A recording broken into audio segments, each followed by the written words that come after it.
And when we start vibrating from the heart, and the heart starts remapping the energy field of our aura, and our aura plugs into the Earth's structure, it changes the Earth's structure. And that's all we're here to do, and that's all the Sasquatch are here to teach us, is that we are to be of our heart and all the nature of our heart. And brotherly love comes with that, benevolence and compassion. Kindness to everyone, even a demon. That's what compassion is. No matter how someone has treated you, you forgive. And that's a very hard thing for many people.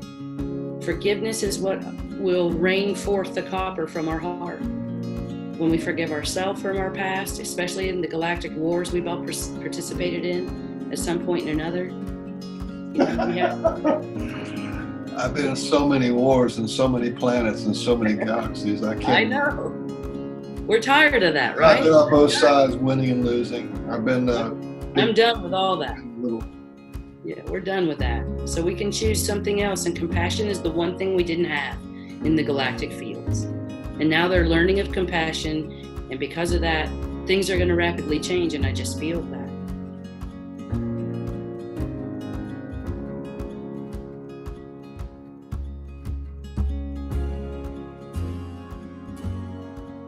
I'm Mike Harrell, and today I'm doing an interview with Cindy Carter, who is pretty much a multi-dimensional being. And we're going to talk, I'm not really sure where we'll end up, but we're going to start with perhaps talking about Sasquatch and interspecies communication, and then perhaps later on move into healing and some of the other fabulous things that she does. So welcome, Cindy.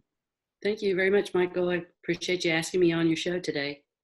Yeah, this is like big fun. I saw one of the videos that you did, or one of the talks that you did about how you got hooked up with Sasquatch, and that was just the most amazing story I'd heard for a long time. But before we get into any of that, let's go back to like, how did you become so sensitive? You're like a sensitive, you're a spirit communicator and an animal communicator, among other things. Just any kind of thing I can communicate with, yeah. Yeah. I had a sudden awakening in 2007 on my birthday, April Fool's Day. So, yeah. So I was kind of in a really bad way after kind of depleting my energy field. I was a, minivan mom. I had sat on several board of directors and nonprofits and had 3 businesses, and I was constantly busy. I was doing things for everyone but myself, and I found myself in a real depressive state. My kids were still young. I was kind of in a marriage I wasn't sure I needed to be in. And I knew I needed to close businesses and move on, but my body was racked with pain. My mind was racked with pain. So I just went to sleep one night in this kind of depressive state. And I woke up the next morning completely relieved of all issues of my mind or my body. It was like an angelic healing. I felt like I was resurrected, like went through a complete death. And I, as I woke up, I was completely different, like in my mind, in my thoughts, in what I saw. So when I saw my family that morning, I really didn't recognize them for. Whoa! And what year was it? This was in 2007. So just a little over 10 years, 11 years now. And so from that day, I, divorced my husband that day. I closed my businesses that day. I did it all in joy. I foreclosed on my home. I did all kinds of things that normally would have been the most devastating thing that you could go through. I did them all at once. and I did them like, your husband, close your businesses, foreclose, just let go of the mortgage. well, I had already taken out. It was due to foreclose. I could have like done everything in my life to try to save this house. I'd taken out as much equity as I could for my businesses. All right. So I could let it go.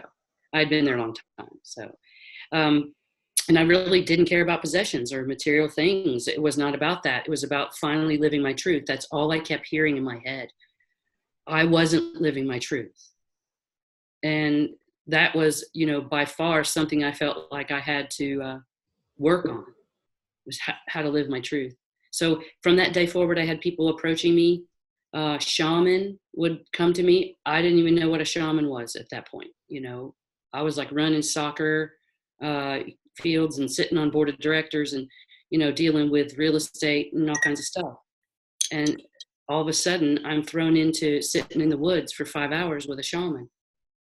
And it just happened. And I ended up staying in the woods with her for about 3 years, not staying in the woods per se, as much as I could. I still had kids. And I still was running real estate. I had my own firm. So I would sell real estate in the morning. And then at 12 o'clock, 1 o'clock, I would hit the woods and be there for, 5-6 hours a day.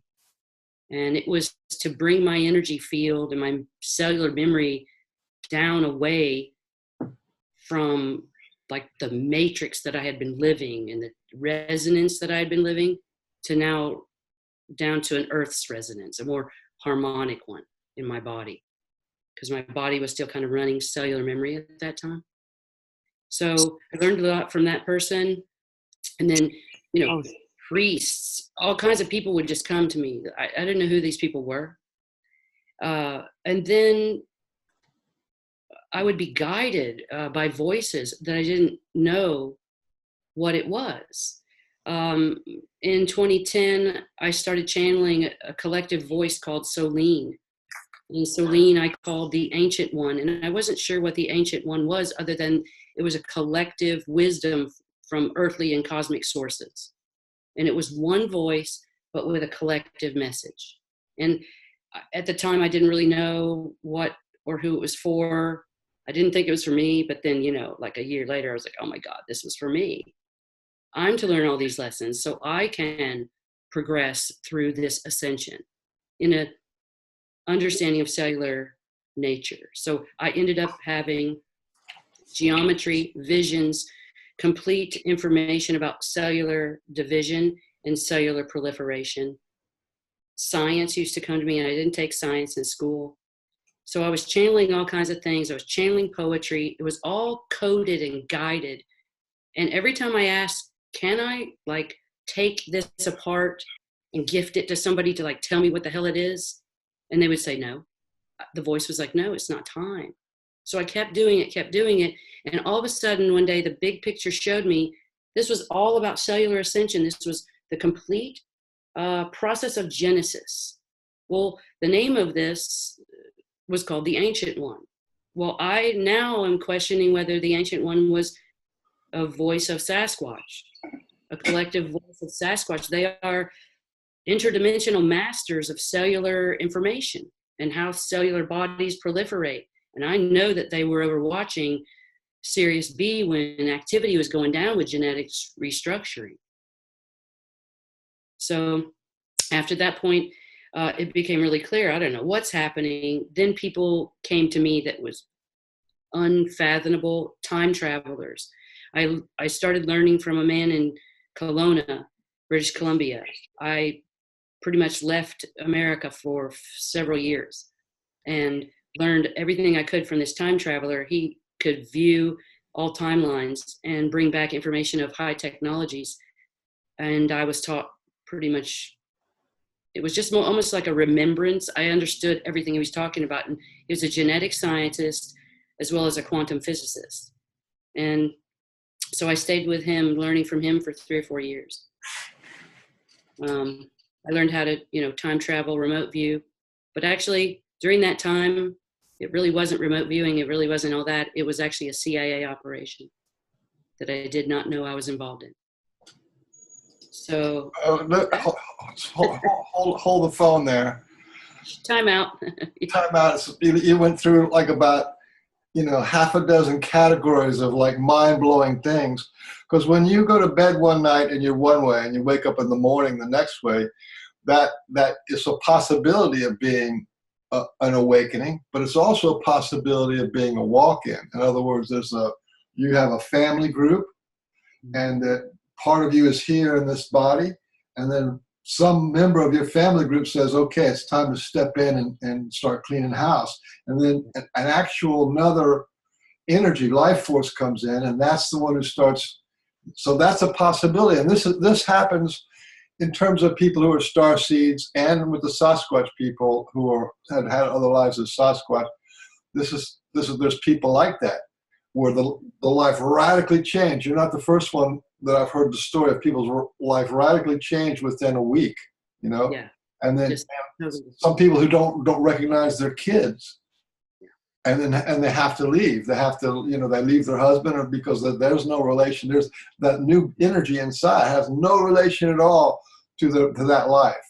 Yeah, that's exactly what happened. So that's one category, and that's like a big question mark.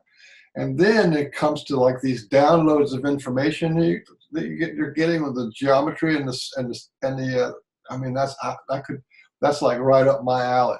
Okay, this whole cellular memory and the biofield holding the patterns for the genetic responses. Mm-hmm. We call it genetic, but actually it's in the biofield, because when you go interdimensional, you don't have genes, you have energy patterns. That's right. So that's what's really doing the radical, and that's where the memory is. And what we call cellular memory or genetic memory is really the biofield memory that is not accessed with our mind. It can only be accessed through the body. It's almost like Auric. It's almost like Auric memory. It is Auric through the body. Yeah. Yeah. When you talk to people who do biofield tuning, biofield healing, they can find out where these informations are. And your birth is 6 feet away from your body, and this last year is right in here. See. Mm-hmm. So they've actually been able to dial in and find out where these memories are, where blocks are, where traumas are, and stuff like that. Okay. Yeah. And then, now we go, then you go into like talking to the ancient ones. There's this thing in the angelic realm, right, which I happen to have memories of. I go back that far to the angelic realm, to the Godhead, and there's a hierarchy of angels, right? There's a hierarchy of spirits. The very top ones are called the ancient ones that guard the light. Under them are the upper archangels, then the archangels, yeah, and then the first, second, third, and fourth emergence of angels, and then the seraphims and the cherubs, and then all other, different races. And I didn't know that until now. That's just what I'm just saying. That's just one possibility, because when you talk about ancient ones, there's a lot just to widen out on what that might be. And well, it's the most universal view that you could hold. It was just. That's what the ancient ones who guard the light is. They're not even on any world that has never manifested. And their messages are never. They're the ones who hold the spirit for the Sasquatch people or the ascended masters. They're the ones who hold the energy for all those guys. So and Earth, and the planets, and the solar systems, and the galaxies. Yeah, all that. So not only did the ancient ones come, but there were many ascended masters that came, and like priests. No, not priests. What do you call them? I'm not into religion at all. So deities, would come, like saints. It was saints. Saints, okay. And it was Catholic saints, and I'd have no knowledge of Catholicism and no knowledge of any religion. So that's why this is all kind of interesting for me. Well, you talk a really high human perception there, because so this is there is a river inside of that we can connect to, and in that river, all the saints and sages and ascended masters and the Satgurus and the avatars, all those guys are just there. They're just like a realm. So a period of about 2 years, I had so many visits, and I had never, had an etheric visit before, but boy, these things were coming at me fast. And with me having zero knowledge of them, I would have a complete story gifted to me in like a minute. And I would start a conversation with them in the kitchen while I'm watering plants. And if I'm chanting or singing or whatever, a portal is open with me. And Zoroaster, comes in and says, actually it was a being that came prior to Zoroaster and said, I thought they said from Zoroaster. And I was like, well, what planet is that?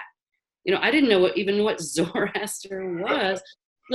So he says, well, no, not from Zoroaster. We're for Zoroaster. And I was like, you're here for Zoroaster? Yeah, you need to have this same chant tomorrow. And I said, why? Because Zoroaster will visit you. And I said, well, first of all, it's kind of rude for you to be in my kitchen without asking permission. And who the hell is Zoroaster and why would I want to talk to him? And the being just said, that's like, who's talking? Well, because I've had other visits that were not so kind. So now I know, like, this is my space. I don't allow just any entities that fly around in my space. So I asked them what was up. And they said, well, we heard you had the compassion. And so everything for me from 2007 has been based on compassion and my understanding of compassion before I even read or knew anything about compassion or met, Lord Maitreya or met Lord Sananda or had conversations with Hafiz. Did you say Yogananda? No, I said Hafiz. I said Lord Sananda. Sananda, okay. Lord Sananda. And these other beings. So it was just quite interesting that they would all come to me and teach me what it was. So I compiled all that into an ebook, and it's free on my website, and it's, 8 years of channelings from start to finish. And if you read them and take on the information and energy and frequency of each one in succession, you'll have a whole picture of ascension. I've heard somebody having them read that stuff. Their little brains will melt. Well, that's why I would submit the stuff to people in 2011 or 12. People were picking it up, but nobody really understood it. And so, like, the Sedona Journal would sit on it for 2 years and then post it, because it became relevant 2 years later. Well, do you want to? This is like incredibly high stuff. Most human beings don't have no contextual context of how high this stuff is that we're talking about. But I'll give you one example, a little feedback that I know about this. I don't know if it was Buddha that said this or one of the saints that said this. It said he who finds all the suffering of all humanity within himself, that is conscious. Okay, that's consciousness. And so that's the bar of consciousness, is a being that has had to, okay, then when you can feel your own pain, and then inside your own pain, nested in that, is all the pain and all the suffering, not only of every human being, but every sentient being. Okay, that is consciousness. And that's the level, okay, that very few human beings can even comprehend. Like I've been there. And okay, then when you feel that, that is the beginning of what's called compassion. When you find their pain within inside of you, and it is not different than your pain, that's the beginning of compassion. So when these high beings came to you and said, oh, we see you have compassion, that's what they were saying. That's what they're saying, is you have that vast, beyond time and space connection to all beings who have suffered. Yes, and there's also another quotient that I found about compassion, that on the earth, compassion is somewhat looked upon as not necessary. Like if we didn't have suffering, we wouldn't have compassion. So if we stop compassion, we won't have suffering. I don't feel that. I feel that to dissipate all suffering, compassion is the true quotient and the key to stop suffering, that we can allow suffering amongst us. But if we truly feel the pain of another and don't take it in as energy of our own through a sovereign energy field, of boundary, because compassion has boundaries. Like if we have compassion for ourselves first, my situation in this life and this body and this vehicle takes full responsibility for that, then I have to be the one to allow compassion for me first, regardless of the pain of another. So I will never allow the pain of another to seep into my energy field. I will know their pain through my heart. And my heart doesn't have to take on the pain. What you're actually describing there is one of the things that I'm very familiar with. And what it is, actually is, what you just described, what it actually is the end of pain and the beginning of life, loving life. So once you've felt all the pain that there is possible, that is yours, and nested in yours is all the pain of everybody else's, that's the end of pain. There is no more pain after that. No matter how bad something is, it doesn't ever touch you because you felt it all. It becomes just it becomes just the news, or it becomes just what's happening, but it doesn't engulf you, it doesn't crush you. You know, I mean, because as your perception, mind-blowing as that is, it doesn't. It's the end of pain. Your perception of the pain through your heart. Compassion only comes from the heart space; it can't come from our mind. And so the combination of our mind moving into our heart is the, well, I call it the copper, because copper is what's needed to ground our energy on an earth. What's the most grounding thing on earth is to love our brother, to love ourselves, and to bring heaven through earth. Heaven through earth is through our body structure, our cellular structure, our auric fields of electricity into magnetism, into the earth. And if we don't do that, we can't be magnets. We can't be magnets without copper. So the heart actually creates this copper resonance that pushed down through the body through breath. Because I watched one of your videos and it seemed like you had the complete understanding at a really extensive level of how that breath is created through the body and what it does to ground the body. So I look at the copper as the grounding mechanism through the heart space into the auric field and into the earth. And what happens is the toroidal field cycles through the earth and we become copper magnetic beings, that our perception of life changes totally. We can't be triggered because someone's in pain next to us. Just because there's somebody with a demon sitting next to us doesn't mean we have to take on their demon. And it goes from this to this. Absolutely. That. You're talking about the heart light meditation, and nobody gets that yet. Someday maybe they will. But when you go from this is the suffering on the left-hand side, and then on the right-hand side, that's what happens when you're kind of balanced out and you don't have any what's called discord. All this stuff on the left is discord. And that's what I work with. I do energy healing work. So I'm a remote energy healer. I have the ability of seeing holographic fields through time and space. So I have a massage table sitting in front of me. I see and feel the person and their auric field. So that first image is sometimes what I see, that discordant, fiber optics that are just wadded up, like muddy, and I have to straighten them out. So it's like I'm an electrician and I rewire the body is what I do in my holographic healing practice. And so I work with people in several countries just remotely, with them laying on their bed and me on working on a treatment table. That's effective as all get out. This lady, Aline de Makuzik, she does the biofield tuning, and she's teaching that all over the world. But she does it with a tuning fork, so the people who are not intuitive, they can actually hear the vibrations. But what you're doing is completely on another level. So you're on the I left. actually use those too. Huh? I use tuning forks also. Yeah. Tuning forks, toning, all of it at the same time. I often, sometimes even channel a shaman that assists, depending on what the person needs.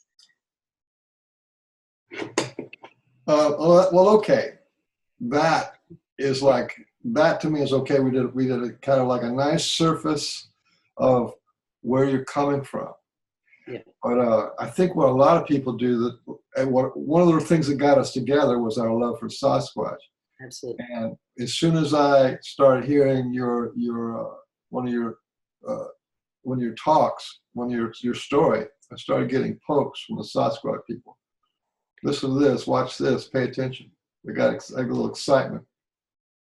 So let's use this whole beginning part here as a segue into how you became connected to the Sasquatch people, because I'm kind of agree with you that there are some of them, not all of them, some of them are archangel class earth spirits. That means they're the highest spirits in human form. Some of them are anyway. Yeah. Hopefully my internet connection is stable enough. It's saying it's a little unstable right now. So hopefully we didn't open up a electrical portal here, but I'll go ahead and continue if you can hear me well. You're good. So it seems that I had no knowledge of Sasquatch. I had no knowledge of Bigfoot, even though I had saints and, all kinds of interdimensional beings and different planetary beings, different alien races coming to me. I had never seen or heard or believed in a Sasquatch. Well, I have friends who have a website called skyshipsovercashiers.com, and they do investigative reporting of UFO, Bigfoot, and underground military bases. And I have been an anonymous source for them since about 2012. And they called me one day in 2015 and said, "Hey, Cindy, we need some help. We need an interpreter for a family that's having a hard time." And I said, for what? And they said, for Sasquatch. And I went, I don't know them. I don't know anything about a Sasquatch. Maybe you should call someone else. It says, "Oh no, our guides told us that you're the one that's to help this family." And I said, "Oh, okay, I'll try to make that happen." And I had a lot of synchronicities I don't need to go into now. People can go onto the YouTube, and go into the whole story. But segue into two huge synchronicities came. I didn't have any money, one, to even travel up there, and no place to stay. So all of a sudden, those things were taken care of. I also didn't have any money and no job. I was just selling art at the time, and no, this is not my art. This is my friend's art. But I wasn't selling art at the time, and I didn't even have money for rent. So when they asked me this, I was like, okay, I'll just go with you. I don't know what's going on. So I left with these big synchronicities happening on the way to this family. It's 2 hours away from my house here in North Carolina. I was living in Lake Lure, and they were way up in the Highlands Cashiers area. And on the way there, we stopped for lunch, and somebody offered me a job and a place to live within 20 minutes. So I not only had a place to stay the first time, through the first synchronicity of cat sitting. You can hear about that one on the YouTube. It's quite funny how I had to cat sit. The Sasquatch brought a cat for me to sit, and that's not the first time. It's the second time it's happened. I've never been a cat sitter, but that's happened. And so, and then the second time I got this job. So like all my issues were like taken care of on the way to see this family. So I went to see this family, and here's the story I was told. I was told that a woman and two children lived on a farm, and she had a boyfriend that lived there with her. He was kind of her bodyguard because of some other domestic violence thing. But he packed guns and had holsters on his hip because of what had happened 2 years ago on the property. He was out on the land working on a pond that had a dam around it, and he jackhammered the dam, and it hit bedrock and busted open the pond, and it flooded this whole area that opened up like a cave. And so I heard that part. That's all I knew. I was like, okay. After that, apparently this is what I'm told before I go, that Sasquatch had gone to their house and just put muddy handprints all over their house, all over their cars. Scared the hell out of this family. They were living on one house, but there were two houses on the property. So the one house was being like pummeled with hair and smell and red mud, because they had red mud there. And so it was just really strange, but they were like scared to death. And they could hear howls and, you know, hoots and scratches on the doors and the windows at night. It scared the crap out of them. And so they didn't know what to do. I don't know how many days it took them to move from one house to the other house during all this scariness. But so that's what I knew when I pulled up. So I'm in the car with Mary driving. I'm in the front seat. Evelyn's in the back seat. We're driving onto the property. It's beautiful 40 acres in this dense woods. On the left, you can see kind of caves moving through. And we're just driving. And all of a sudden, we both saw something to the right, and we slammed on our brakes. And what we were seeing, excuse me, was this dog that was about, 4.5 feet tall. And Mary and I both saw the dog. We both saw it turn. We saw it become see-through, and we saw it bound away like 40 feet down the hill and disappear. Now, we both have a different memory of what we saw, of the kind of dog. Like, I remember the dog being much fatter than she does and much heavier. And she remembers it being more like a sentinel pharaoh dog that was more thin. But it was the same essence. It was a guardian. It was a dogman. So we saw this out of the corner of our eye, and I'd never seen a dogman before. I didn't know what it was. And it was quite eerie, but I jumped out of the car to look at it, and it bounded down the hill and disappeared.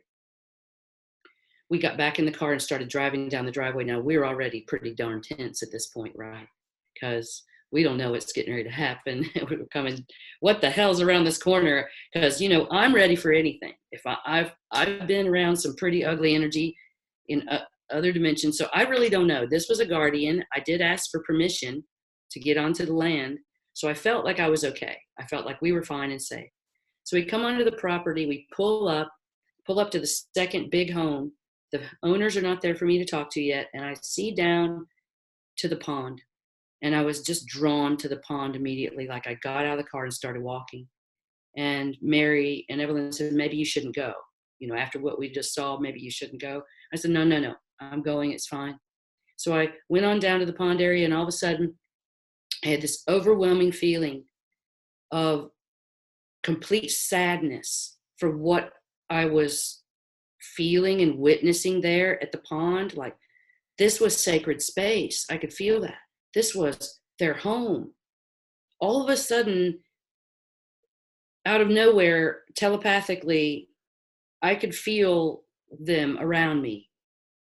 And I started toning into the woods. And all I was toning was, please accept my presence. I'm here to assist you. I'm here to assist this family. Please give me information. And in just 2 seconds, boom, in my head was the whole story of what had happened. This was their home, the cave that they lived in. And my mind keeps getting a little fuzzy on if there were 3 adults or 5 adults, but I felt many adults and 2 babies. And I felt the collective message come to me that this was their home place, that it had suddenly flooded and it scared them. And then the family that did the breaking in broke through and took all the rocks and sacred items out of the cave. And they were devastated that the whole place had been flooded and all their artifacts taken. And I got that information. So I heard, what did you take? That was like, what did they take? What did the people take? And then I immediately heard, what did we give you? Ask her what we gave her. They had gifted her something. So I'm supposed to ask her this. I'm like, okay. So I'm sitting down there, and I've already been crying from feeling their pain, their sadness. And they said, see, this is how our brothers work. And it was a collective message of, you see how all of humanity's brother works. They don't honor their brother. And had they honored their brother, this wouldn't have happened. Even in an accident, it wouldn't have gone this far. So all the muddy handprints were on the house to warn them, to give a message back to the family of what had happened. And so I knew that had happened, and I knew there had been a gift, and that's all I knew. So I said, thank you. And I felt gratitude, pouring from me. But I also had anger for what they had done. I could feel the anger of several of these beings for what the family had done to their home. And when I was walking back up the hill, I was shaking. I was so mad. And so I got to the top of the hill, and Mary said, "Are you okay?" I said, "I am so mad right now from what these people did." And I said, "I need to calm down before they get here." And so I went and breathed, for a while, came back, and they came. The wife, not a wife, but the lady and her boyfriend. And he got out of the truck with hips holster, gun, and a shotgun in his hand. So they were afraid to be on that property. So we sat down on the porch, and I said to her right away, I said, "What did you take of theirs?" And immediately she said, "Oh my God, come in here." And we got up and walked inside the house. We opened the front doors, and it was completely filled with rocks and stones. She had taken, I don't know how many bucketfuls it took and how many days it took to get this stuff. I think they did it all in one day, because the next day is when all this went awry. And I said, "Wow, that's a lot of rocks, And there was nothing wrong with the house. We'll go back in the house in a minute through my conversation. But I said, "Okay, well, that's what you took." I said, "That's their rocks. This is their sacred stones." And you could see that a lot of them were utilitarian. Yeah, a lot of them were for tools. But a lot of them looked like they had been carved, chiseled into faces and owls. I mean, these were their sacred things. And I felt the sacredness of them, but they were also electromagnetic. They had microwave radiation. And she said she's not allowed to touch the stones. And I said, "Why?" And she showed me her left hand. It was completely deformed. She had picked up one of those stones that she shouldn't have picked up. And it was radioactive. And I believe it was because of her ill intent with those stones that something happened. And so it ended up crushing the bones and microwave burning her hand. So she wouldn't touch these stones. And I said, "But I can touch these stones." She said, "Why can you?" And I said, "Because I didn't do what you did to them." Stones have consciousness. So I said, we went back outside to the porch. And then that was only one question I asked her, right? Like, how did this happen? What did you take? So now I'm going to ask her, what did they gift you? And the Sasquatch came with a little burlap thing with little stones, crystal, looked like moss or something. I don't know exactly what it was, with kind of red dye on one side. And it was a gift. She brought it to me, showed it to me. It was at the door. And it was left. I'm just now learning. I learned just a couple of days ago. It was left 2 years later. The week before I got there, it was left. They had never seen that before. So that gift came a week before I got there. And they had vacated the property 2 years earlier. So then she told me about gray aliens on the property, that she had been communicating with gray aliens and the Sasquatch for many, many years. She knew that this was their home. She stayed out of their places. She honored them. They honored her. They made themselves known almost daily. And there was a little white alien. Mary thinks it was just an alien. I think it was a gray, that we saw pictures of, that the lady showed us on her flip phone and her laptop, of a gray alien walking across the pasture each day at 9 a.m., 5 p.m., like a babysitter. Looks, a serious little babysitter. And so I was like, okay, why would I not believe that? Why would she couldn't have made up these pictures. She had reams and reams of pictures of Sasquatch and UFOs that she would show us, turn the camera or the phone around or the thing, and just That was it. You're not allowed to see anymore. She put it away. She was afraid. She was afraid that somebody would come harm the Sasquatch. So I told her right then that what she had to do was to do a ceremony back to the Sasquatch, offer all the stones back to them, tell them apology, sorry, we did not mean to do, we were unknowing of our actions, and just to make some kind of gift back. And I said fruit, roasted chicken. I didn't know what a Sasquatch would want, but give them something. And apparently they did that.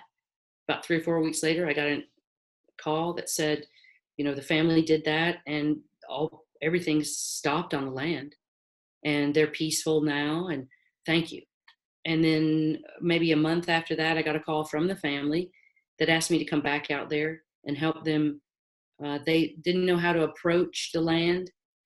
They thought they found a Sasquatch graveyard, and they really wanted me to show them how to approach the land and deal with that. So I went into the woods with them and showed them how to ask permission, showed them how to tone into the woods to talk to the Sasquatch, instead of just observing them, to be a part of them. And so I haven't heard from them again, but that was in 2015 that this happened. So I didn't know anything about Sasquatch. I mean, really, I was like blown the freak away about this interchange, because I never would have believed it had I not seen and felt every bit of that. And I got off home, went on home and Googled an expert just to find out what the hell was going on. And I contacted Kawani Lapsaritis immediately and called him in Chewelah, Washington. And he happens to live in the same town as my best friend. That was another synchronicity. I was like, they were piling up. And so he told me that the dogman, the alien, and the Sasquatch are often related, and these are, happens all over the world.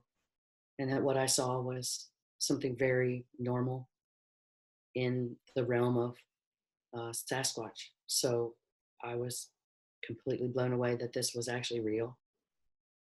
And everything I experienced, other people on Earth have experienced. And so to meet someone like yourself, Michael, that, has so much knowledge and understanding and communication with them is, an honor, because I know who they choose to communicate with.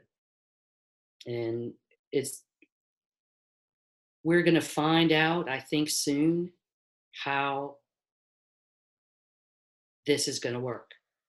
There's something coming, and I'm not sure what it is, but this could be a first contact for humanity. From other realms. This is our highest quotient, of being. So to be in the Sasquatch. I agree. I wanted to go back to that. That story is so chock full of stuff. One is that you can't really get just from talking, but that you got these impressions you were able to see and feel. Yeah.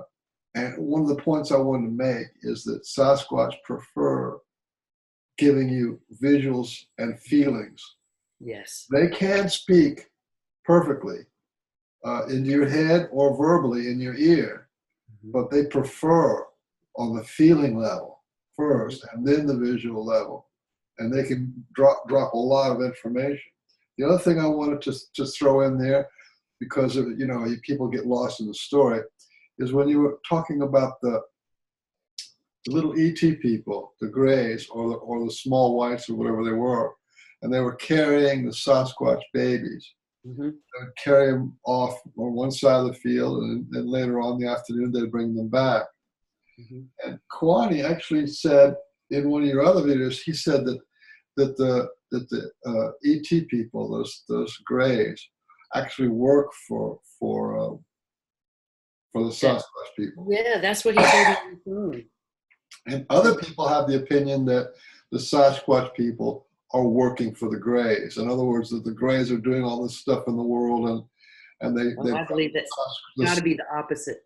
They drop the Sasquatch people off and to take samples or whatever, and they move the Sasquatch around, That's one view. There's a lot of people with that, but I'm not really entirely sure. But what I think is really going on is there's just a unity of brotherhood there. So any want that one has, the other one will be right there for him. It's like a interspecies unity. Yeah, and there's a quality to the galactic level of life that doesn't quite have souls. And grays often don't have souls. They're often cloned, and they can become drone-like. And so I feel the opposite. I feel kind of like the Sasquatch are the most, evolved level of consciousness in a body on an earth right now. And beyond dolphin, beyond anything. Well, I wouldn't go beyond dolphin, but people do. Yeah, I mean, can you imagine though? Well, I got family in Sirius, so dolphins come from Sirius. So yeah, I'm from Sirius B myself, so it's quite interesting. How'd we end up down here? What's that? How'd we end up down here? I don't know. I think what we're trying to do is rectify what happened. The other thing I want to keep going on this because I'm still trying. I want to, emphasize some of the things. One of the things I'll throw in there about the Sasquatch and the ET connection is I was listening to a lady who was giving a talk about the people in South America. So the Edgar Mitchell Foundation for Research in Extraterrestrial Encounters. That's who this video is umbrella under. They did a research study with thousands and thousands of people, 600 questions, and one of the questions was, "Who do you see on the craft?" And there was the number one was humanoid-looking people like us. Number two was the Greys, but 14% of the people said that they saw the big Sasquatch people on a craft when they were taken.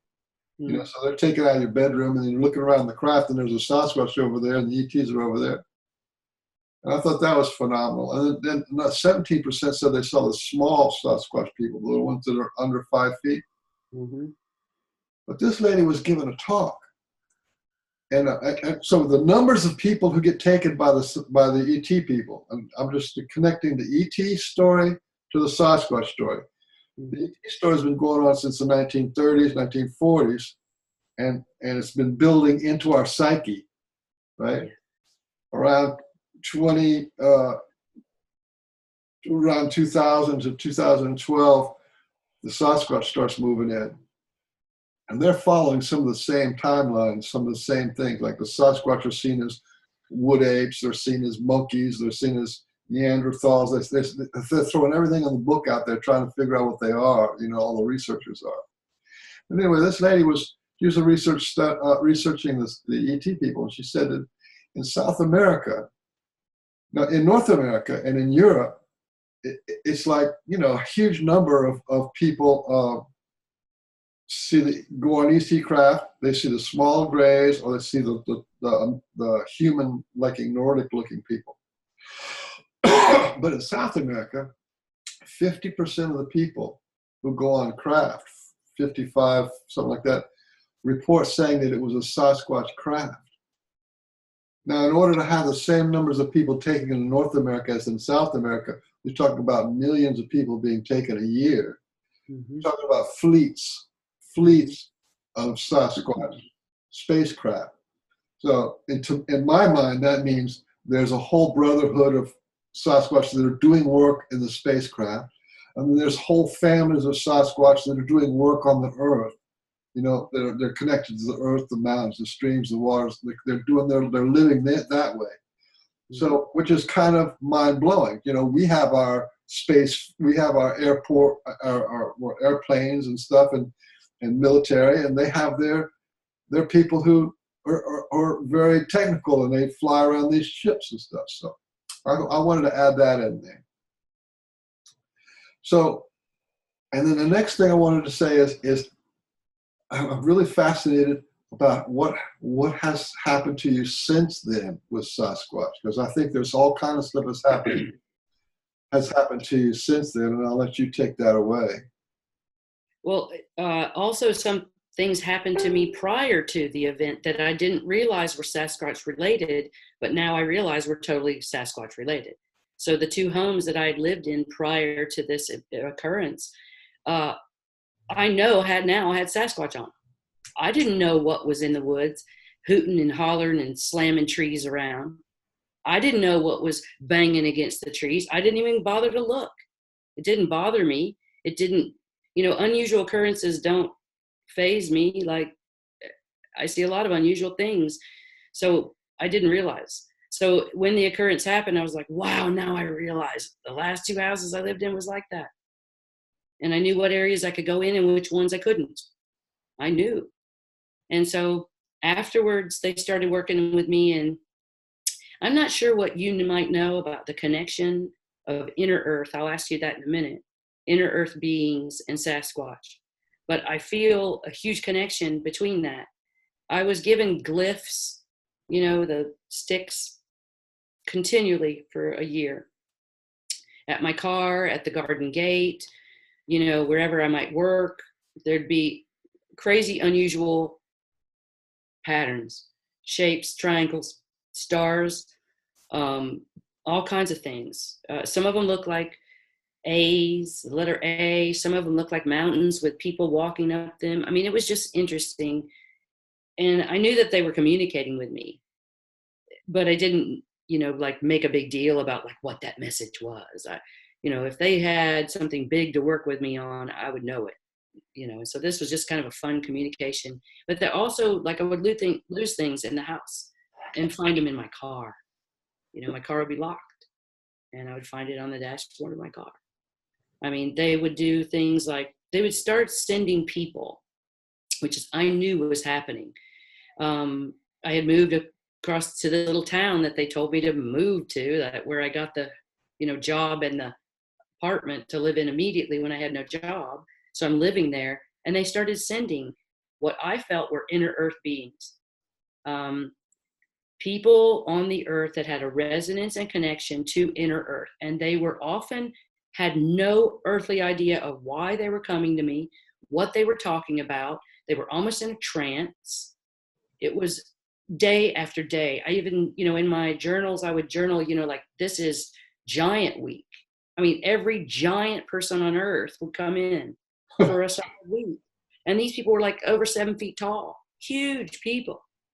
And then they would talk to me and it would be exactly the thing on my mind, exactly the thing I was thinking of.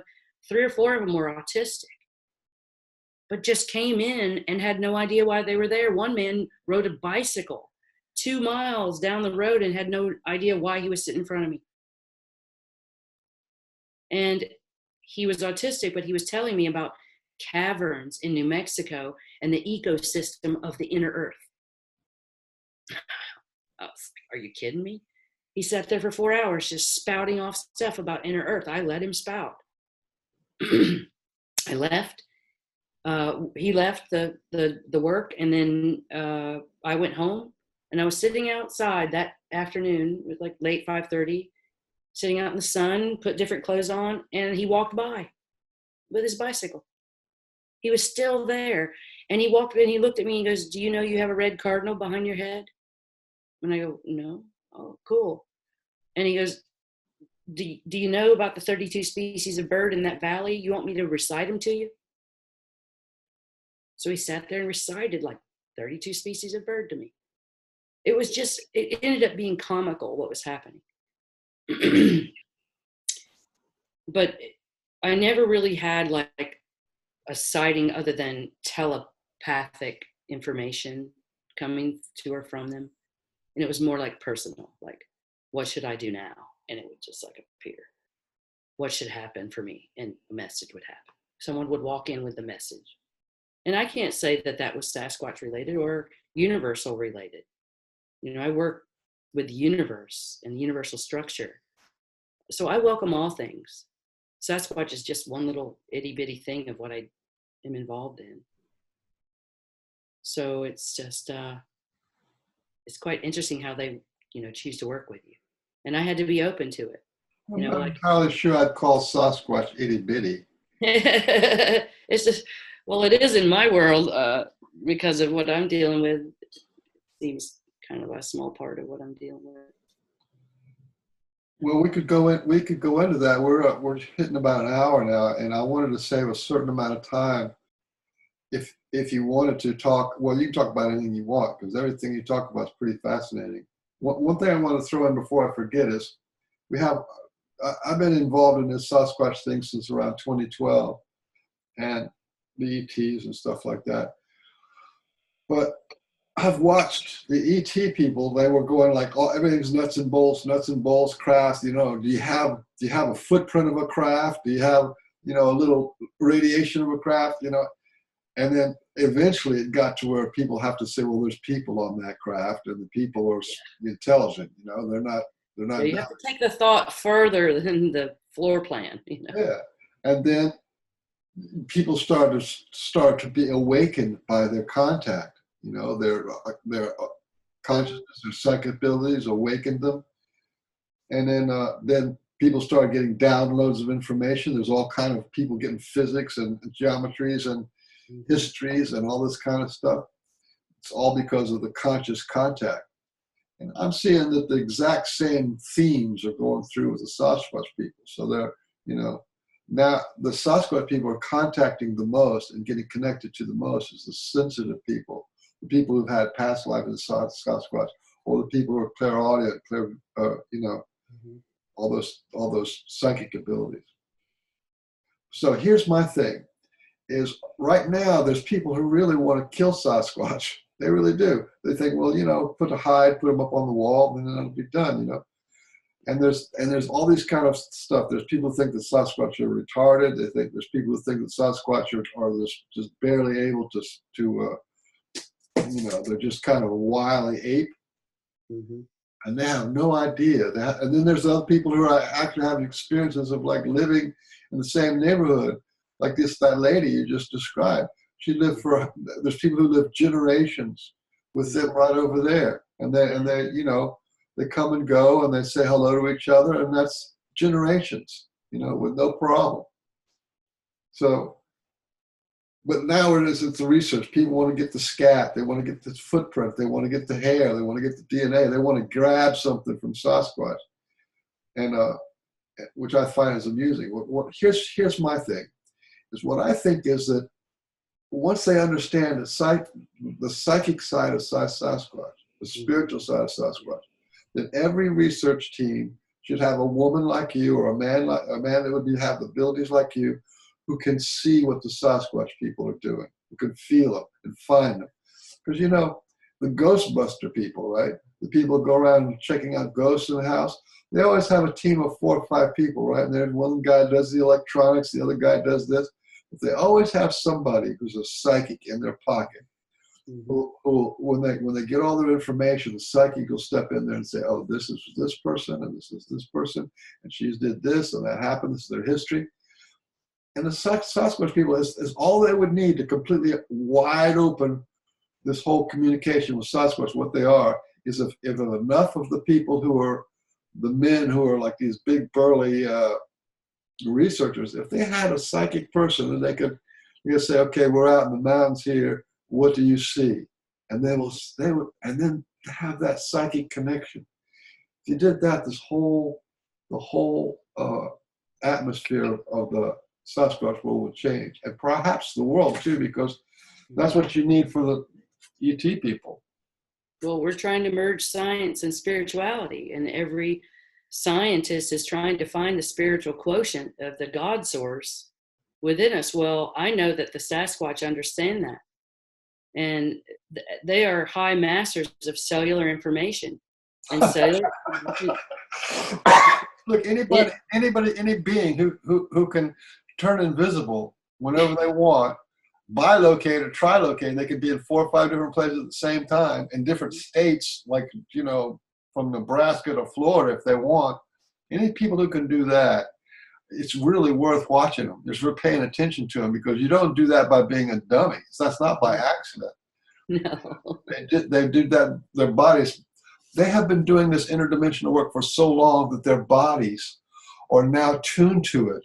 So just like our voice is tuned to talking, their bodies is tuned to doing what it takes to go interdimensional, which is, again, back to where we started, which was the heart light, being the heart, vibrating from the heart.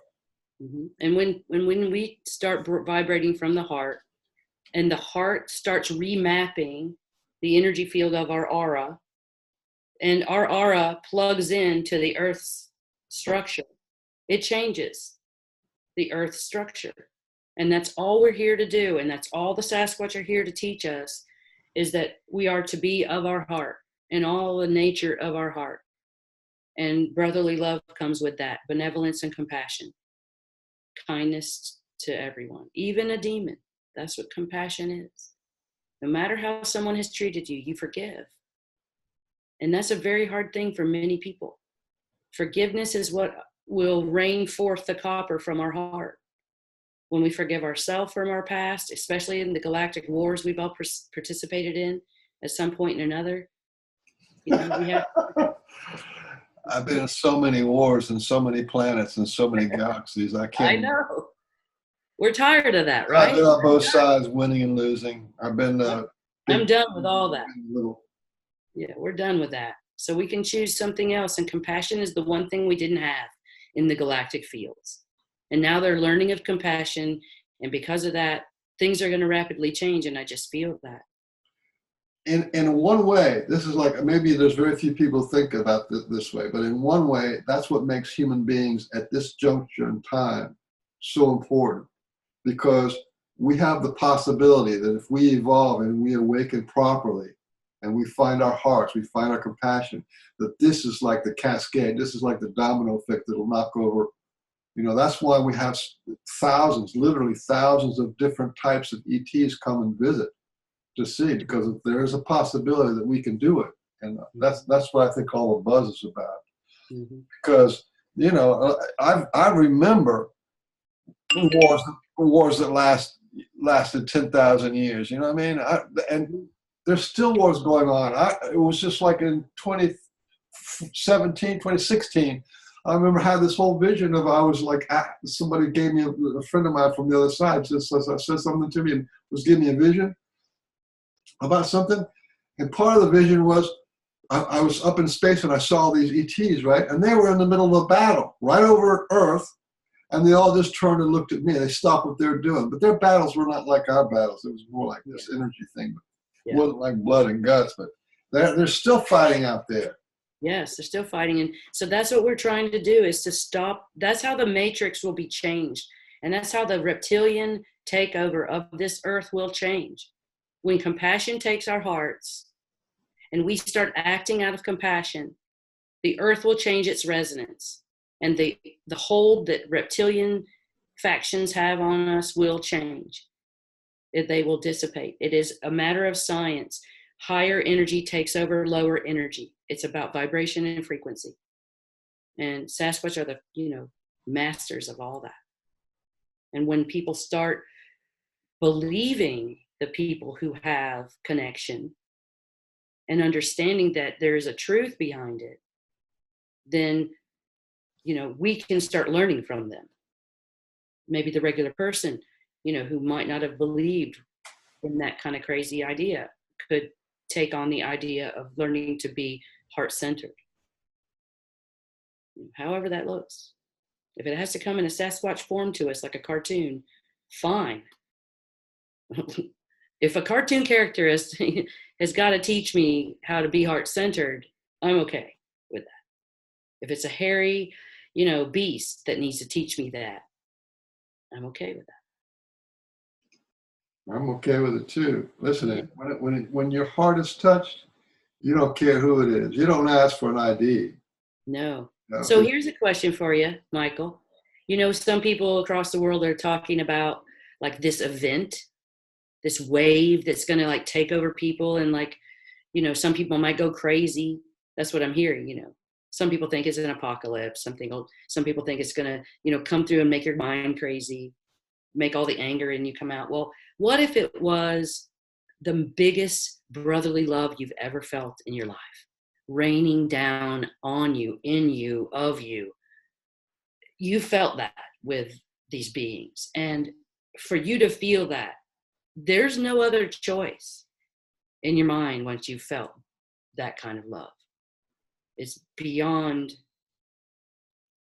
any kind of conventional thinking of an emotion. This is not an emotion, it's an event.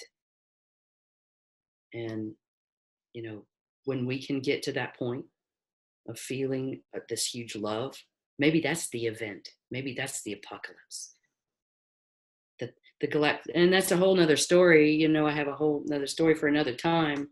That I used to open portals.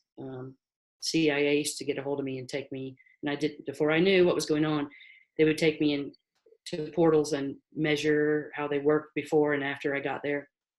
And I went to the galactic portal in Canada, and it took 3 times, but I had to forgive the galactic portion of myself before it would happen. And it rained down on me like the skies opened, and brotherly love was just overwhelming. Like I wept through every cell. Now, that's a real piece of work. So here's the CIA. They're trying to figure out some kind of military thing. You open up the portal, and all they're going to get is brotherly love. That's right. Those guys That's can't right. hold their guns anymore because they're just stoned out. No, I didn't go there to remote view their area. I went there to receive and give love. And so that's what they got. But so I would hope that would be. I bet they took you off the list when they figured out that's all they're going to get. Actually, that I was on the list like after that. And so they utilized they me want for more cookies. They want until I figured out what the hell was going on. I got out. Yeah. Well, yeah, my view goes along with Kali, Mother Earth and the goddesses. You know, to me, Mother Earth is both the entire Earth, and she is in like a relatable form. Mm-hmm. And so we're on the edge of Kali Yuga. And Kali Yuga ends in 2025. It's been going on really, really, really, really, really long time. But it's going to be a 300-year transition. So my mind isn't set for any event. We've been in the event probably from before 2012, probably this whole life we've been in the event, because, you know, the ages go slowly from one age to another. So we're already up to our necks in the event, you know, and we were born in the event. So we're ready. So you know, let's get this show on the road, Michael. Huh? Let's get this show on the road. Yeah, well, give it another 300 years before what we think we're going to get next year. Give it another 300 years. But yeah, but you know, we're collapsing time. Time is you know, that people say it's an illusion. Well, it's actually, you know, a frequency coming off of a ship that we don't need on this earth. And so that time construct will be taken away through our ability to take on the higher frequency of the heart space. And that will change how time is reacted to because of the quantum. I absolutely believe you. And the people who are getting closer to the 5D and the interdimensional, which is basically all that really is being interdirected instead of out of directed. That's all it is. No big mystery. It's not. It's very simple. Yeah, it's very simple. But those people who can be interdirected, then they're going to experience time shifts and stuff. But I'm talking about the masses. You got 7 or 8 billion people on the planet. You have to give them time to catch up to speed, all of them, because this thing is brotherly love, brotherly compassion. We're not going to leave anybody behind, you know, even the bad guys. And your job, this is a segue, your job of dealing with demons, and dealing with the darkness, and dealing with malevolent attachments. Yeah. You know. Yeah, so I do deal with that. I was trained firstly in hypnotherapy, ways to get people into a trance to be able to, you know, work with their subconscious mind. And I felt like hypnotherapy, although it was good for people, there were many avenues where it was forcing another person into the hypnotherapist's view. And I believe that was manipulation. So I did not work with anyone for a long time, but I did do quite well with demonic depossession. I can sit, with someone with a demon and talk as calmly as we're talking now. And I just, have a conversation with them. I find out why they're using the body, why they're using the life force of the being.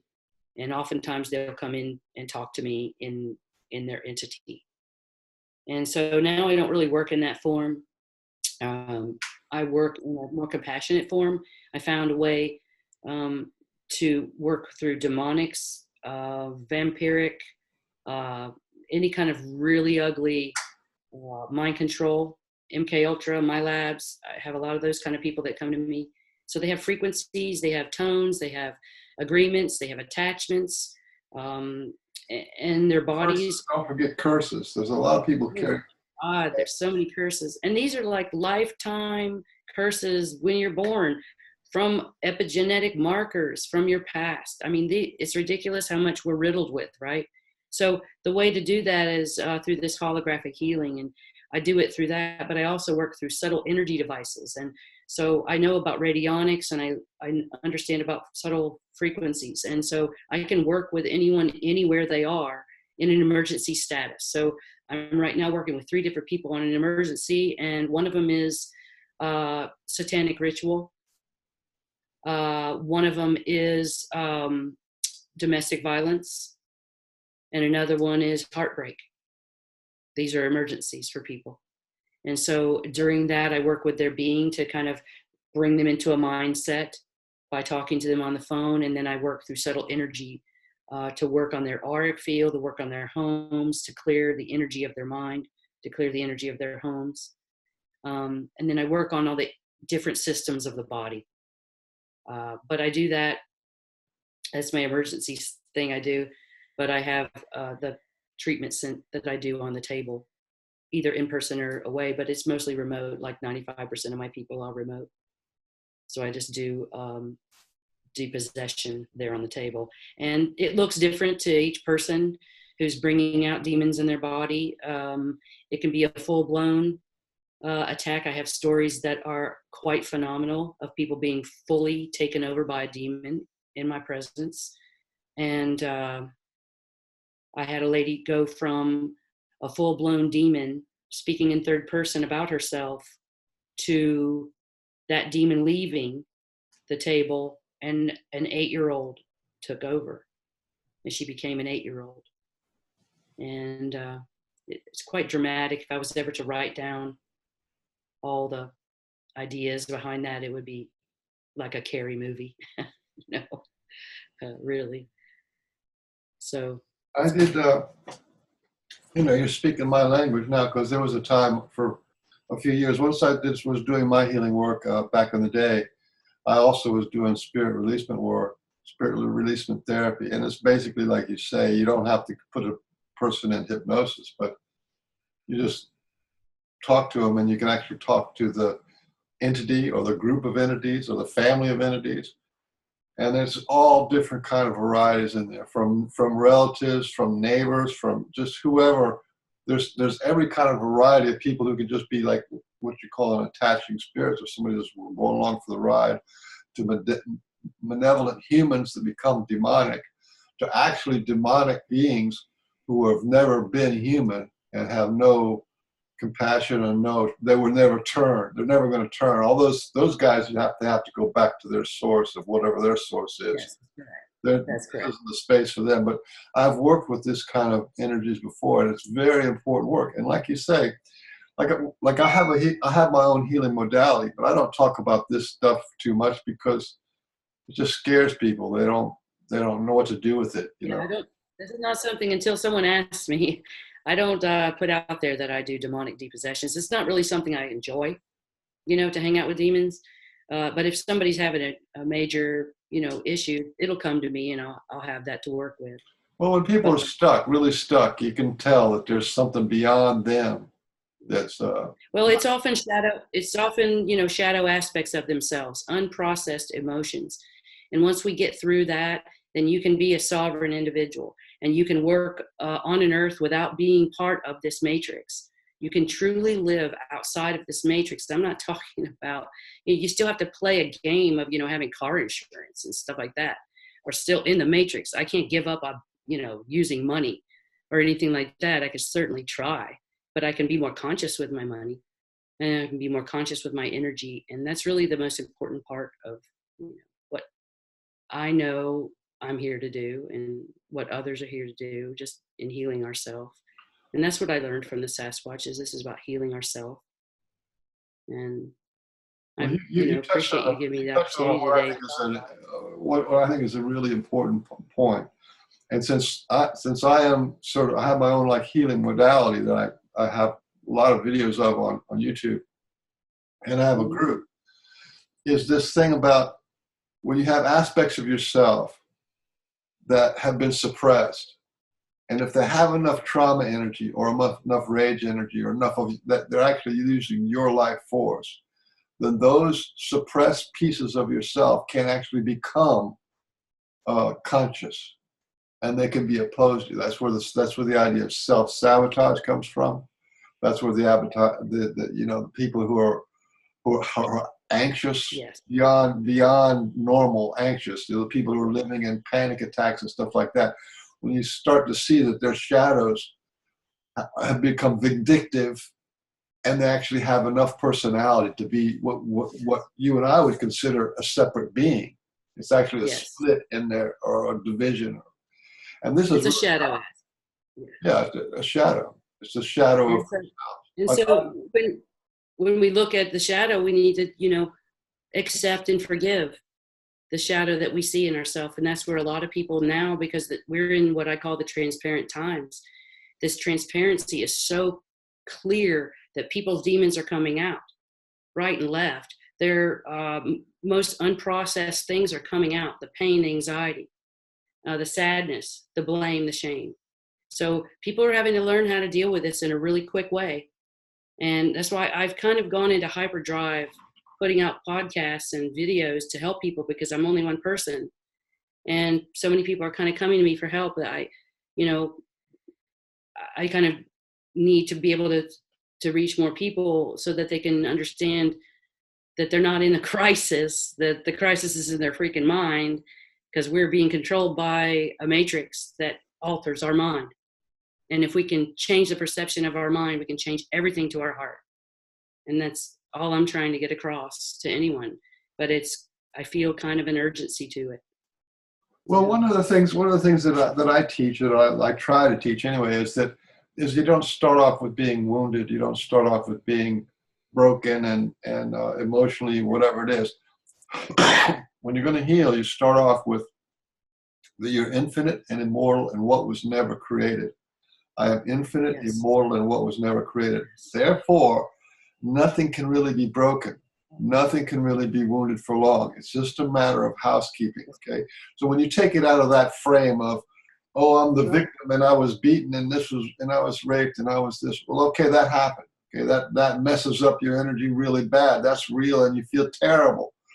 But that's not you. You're infinite and immortal and what was never created. So it's your responsibility to go back in there and clean out all that stuff, undo all the knots, You're the ever present. Yeah, you're the ever presence. And because of the ever presence, you are divine. You are the love, the peace, the joy, the harmony, the freedom. You're not the other stuff unless you choose it to be. That's where we have sovereign choice. And that's where, when we release the solar plexus into the heart, that's real. The matrix works by making you think that stuff that is not you. The matrix is not real. Yeah, the matrix isn't real, folks. The heart is real, and that's what's real. And all the things we see and feel are kind of made up through the matrix. So a lot of the dimensional stuff is produced for us. So really, it's not about anything that we're seeing in the multi-dimensions, except what you're seeing in yourself. See the multi-dimensional presence of yourself before you start looking for the multi-dimensional presence of Sasquatch. Or you're just a researcher. You're not doing the work on yourself to clear yourself so that you can, receive a Sasquatch. Can't go seeking one. they're going to find you through your resonance, right? Yeah. Well, I have to run in just a minute, but I appreciate you having me on today. You've been a pleasure to talk to you, Michael. I think it's a good place to end it too. Basically, when you get to the point that all there is love, that's what's really, and if you can come from your heart, then, you know, you've got half the battle won, whatever your battle struggles may be. If you're still in your heart, there's nothing going to stop you from realizing. Yeah. Anyway, thank you so much for this. And it was like, what a whirlwind you are, which I knew you were going to be. Well, thank you for having me on, Michael. And I'm going to put your links down below, and so people can even pester you more, I hope, if a few people watch this. All right, bye-bye. Yeah.